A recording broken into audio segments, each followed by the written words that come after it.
Ganun man lang. Hindi naman natin sinasabing tumigil na kayo ngayon din. Hindi, walang ganun eh. Reaction man lang. Mag-react ka man lang sapagkat yun ay kahayagan ng tunay na pagsuporta at pagpapahayag ng suporta sa opisina ng Pangulo. Ngayon, ang office ng Vice President, sabing ganun eh. Aming ginagalang ang saligang batas. Wala ba sa saligang batas ang opisina ng pangalawang Pangulo, Nelson? Meron po. Andun O ba't hindi nyo iginagalang? Bakit wala kayong paggalang? Ang katibayan na walang paggalang, mahigit na 350 po ang opisina na merong confidential fund. Bakit in-isolate po ninyo ang opisina ng pangalawang Pangulo?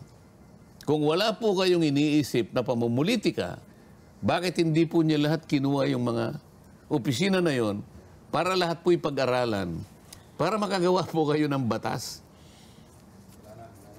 na sinasabi ninyo na gusto ninyong gawin. Oo. Bakit wala? Oo nga. Yun nga, hinahanap namin ni Jen kanina kung ano. So, ang tingin nga namin dito, parang may tinatawag na motherhood statement, hindi ba ko?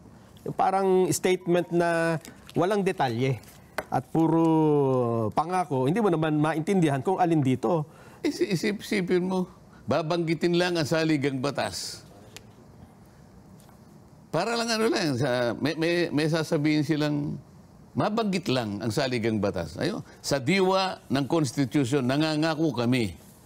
Sa diwa ng Constitution, nangangako kami. Sa lahat ng pagkakataon, manatili kaming nagkakaisa.